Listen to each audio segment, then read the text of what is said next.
সন্ধ্যাবেলায় চায়ের সাথে কিছু মুখ খেতে মন চাইলে এই রেসিপিটা বানিয়ে নিন, দুর্দান্ত স্বাদের হয়।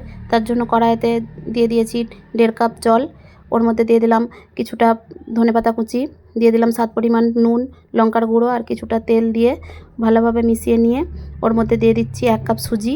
সুজিটা দিয়ে ভালোভাবে মিশিয়ে নিয়ে কিছুক্ষণ নাড়ার পর একটা ডো তৈরি হয়ে যাবে। ওই ডোটা নাবিয়ে রেখে ওর মধ্যে দিয়ে দিলাম একটা সেদ্ধ করে রাখা আলু, আর দিয়ে দিচ্ছি 1 চামচ মতো আটা বা ময়দা।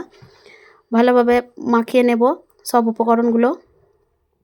মাখিয়ে নিয়ে একটা শক্ত ডো তৈরি করে নেব। এরপর হাতের মধ্যে কিছুটা তেল দিয়ে ওই ডো থেকে অল্প অল্প নেচি কেটে নিয়ে হাতের সাহায্যে লম্বা করে নিয়ে চাকুর সাহায্যে ছোট ছোট টুকরো করে নেব। এবার ওই টুকরোগুলো হাতে করে নিয়ে সরল করে নিয়ে ওর মধ্যে একটা কাঁটা চামচে করে একটু চেপে দিলেই ডিজাইন তৈরি হয়ে যাবে। এভাবে আমি সবগুলো বানিয়ে নিয়ে কড়াইতে ধোঁয়া ওঠা তেলের মধ্যে ছেড়ে দেব।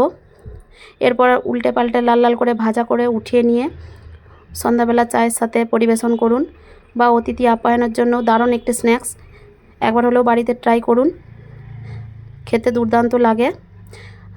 আর আমার এই রেসিপিগুলো যদি ভালো লেগে থাকে লাইক কমেন্ট শেয়ার করবেন আর ফলো দিয়ে আমার পাশে থাকবেন।